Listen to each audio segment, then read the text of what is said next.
There is a specific kind of tired that sleep does not touch. Most people who carry it look fine from the outside. They show up, they keep up.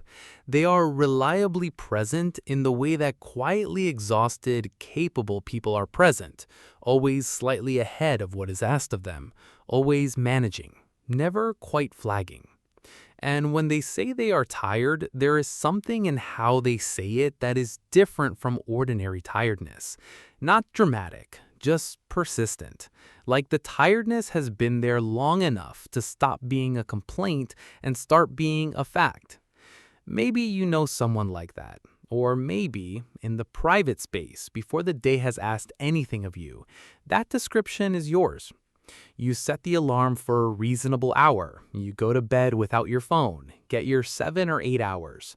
And when it sounds, the first thing you feel, before the day has asked a single thing of you, before you have formed your first conscious thought, is that you are already behind, already depleted, already reaching for something you cannot quite name. The coffee helps for an hour, maybe 90 minutes. Then the weight returns, quiet and familiar, and you spend the rest of the day in a low-grade fog, functioning, responding, appearing more or less fine. From the outside, the picture is unremarkable, but underneath the surface of an ordinary functioning day, something has never fully come online. Not this morning, and not for a long time before this morning. The story you have been telling yourself, the one that feels most true at 6 in the morning when you cannot face the day, is probably some version of this. I am weak. I am undisciplined. Other people manage. Other people get tired and then find some reservoir of something and keep going, and I just keep waking up already empty. There must be something fundamentally broken in my character or my body, or some combination of both that I have never been able to name. You have done everything right. The magnesium glycinate, the blackout curtains, the consistent wake time, the breathing exercise from the video with 12 million views. That gap between following every piece of correct advice and still feeling like this has turned into a story about who you are and what you are capable of. For some of you, that story is years old, decades even. The exhaustion has become so much the texture of your daily life that you have stopped fighting it and started suspecting it might simply be the truth of you, that this is just how you are built. It is not. The framework you have been given to understand your fatigue is incomplete. Sleep and nervous system recovery are not the same thing. They overlap. Under the right conditions, sleep is exactly how nervous system recovery happens. But the operative phrase is under the right conditions, and the conditions have not been right for a long time. Your nervous system did not arrive in this state by accident. When a person spends long enough in environments that are chronically demanding, not necessarily dangerous, but persistently short on genuine rest, unpredictable, relentlessly high stakes, the nervous system adapts. It learns that readiness must be the default setting rather than a temporary response. That adaptation is not dysfunction. It is a survival strategy your nervous system built from the evidence it was given.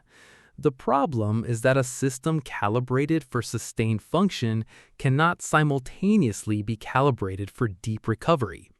And once the nervous system has held that vigilance long enough, it does not know how to stop, even when the original conditions that required it have long since changed. And here is where it gets specific. Your body has a stress response system called the HPA axis, the hypothalamic pituitary adrenal axis, and its main currency is a hormone called cortisol. In healthy rhythms, cortisol rises sharply in the morning to mobilize your energy and attention, then gradually falls through the afternoon and evening, reaching its lowest point around midnight. That nocturnal low is not incidental to recovery. It is the biological precondition for it. It is only when cortisol is genuinely low that your immune system can do its nightly maintenance, that your brain can consolidate the day's experiences into long-term memory, that the slow-wave sleep that physically restores your tissues can deepen into the stages where real repair happens. But when you have been living under chronic stress, and chronic here does not mean dramatic, it means sustained. It means the relentless low-grade pressure that has been running long enough to recalibrate what your nervous system registers as normal, that cortisol curve flattens. The evening drop does not arrive when it should. Cortisol stays elevated. And in that elevated state, your nervous system remains locked in something it cannot exit, a condition of vigilance, still scanning, still processing, still, in some fundamental sense, on duty. The lights go out, the system does not. And here is what makes this so hard to see clearly. The vigilance that kept you functional, the readiness that allowed you to meet every demand, stayed ahead of every threat, keep going when rest was not on offer, that same vigilance is now what prevents your recovery. The very thing that once protected you is the thing that now stands between you and rest. Not a failure, not a breakdown, a system that learned its lessons so well it cannot stop applying them. Picture a building at night. Lights off, doors locked, to all appearances completely at rest. But underneath, the security system is live. Motion sensors active, cameras running, the monitoring center staffed, drawing full power and processing every small sound. The building looks like it is sleeping. It is not sleeping. It is on standby. And standby costs almost as much as full operation. You wake up depleted not because something failed, but because standby and genuine rest are fundamentally different states, and yours has been running standby for a very long time. The clinical name for the underlying condition is allostatic load. Bruce McEwen and Elliot Steller coined the term in 1993 to describe the cumulative physiological wear that builds when the body's stress response systems are activated too frequently for too long without genuine recovery between activations.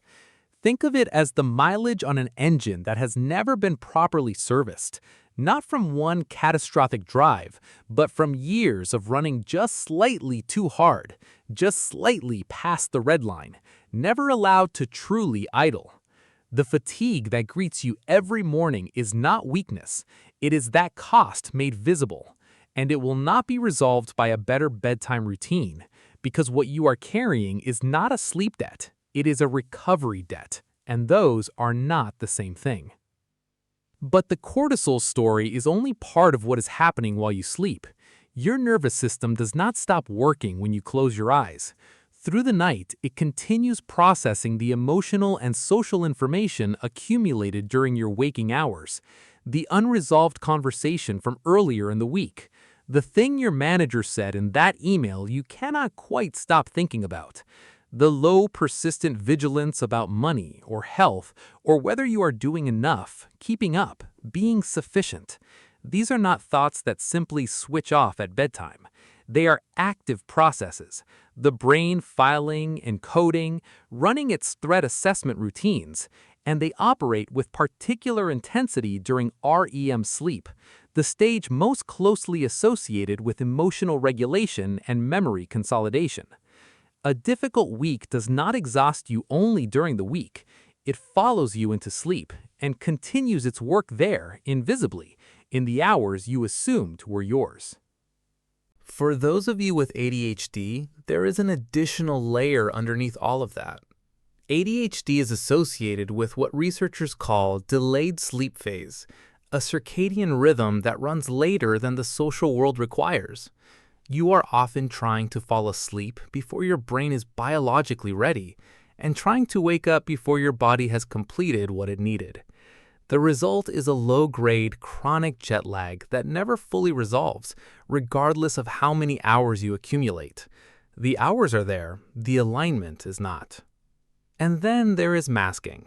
If you have spent your days performing a version of yourself that is more regulated, more focused, more socially calibrated than your nervous system manages without considerable effort, if you have been translating yourself, moment to moment, into something the environment around you will accept, that translation carries a cost that does not announce itself while it is happening.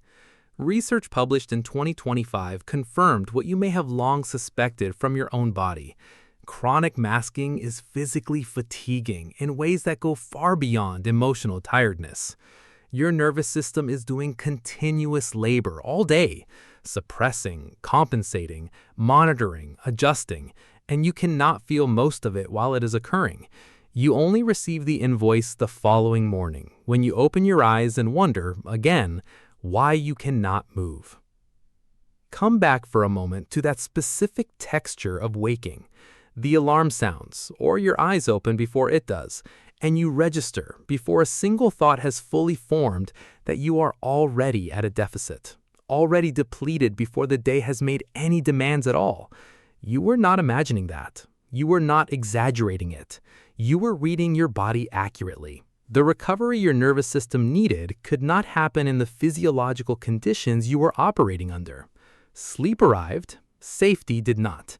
And without the body's genuine experience of safety, without the HPA axis actually standing down, without cortisol reaching its proper nocturnal low, the deeply restorative sleep stages your biology depends on remain only partially, inconsistently accessible. You were not sleeping wrong. You were sleeping in a body that had not yet been permitted to rest. And here, at the bottom of all of it, is what is actually true. What you wake up carrying is not a character flaw.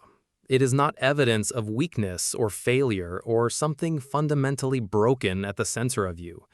It is evidence of how long you have been working and how rarely your body has been given the conditions it needed to come back from it. You were not exhausted because you lacked discipline or willpower or whatever internal resource seems to allow other people to simply get up and function. You were exhausted because your nervous system was doing exactly what a nervous system does under sustained load. It preserved your function at the cost of your recovery. It kept you upright. It kept you going. It kept you showing up. And it sent you the bill every single morning in a currency you had never been given a framework to read. You were never meant to earn rest. Your body's need to recover is not a reward for performance. It is a biological necessity that was simply never met, not because of a failure in you, but because of a failure in the conditions. The thing you have been looking for is not another sleep protocol. It is not a stricter schedule or a different supplement or a more carefully constructed wind-down routine. Those things are not without value, but they are optimizing a variable that is not the central one. The central variable is your nervous system's actual experience of safety, not conceptual safety, not the rational knowledge that things are probably okay, but the deep somatic reality that registers in the body as the threat has passed, recovery is now permitted, the work of repair can begin. That kind of safety is built slowly. For some, it comes through therapeutic work that addresses the chronic threat detection patterns accumulated across years of sustained demand, patterns formed for real reasons that do not dissolve by knowing about them. For some, it means finding hours in the day where translation is not required, where the performance can simply stop. For some, it is the slow accumulation of enough predictable, genuinely low-demand time that the nervous system begins, gradually and tentatively, to believe it does not need to remain armed. None of this is quick. None of this is linear. Not one piece of it means this was ever your fault. Understanding that will not restore you by tomorrow morning, but it might change what the wait means when it arrives, before the alarm has sounded, before the day has asked anything of you, in those first seconds of consciousness when you reach for a verdict about who you are. Not a verdict, not a proof, just a body that, given the right conditions, might finally be allowed to.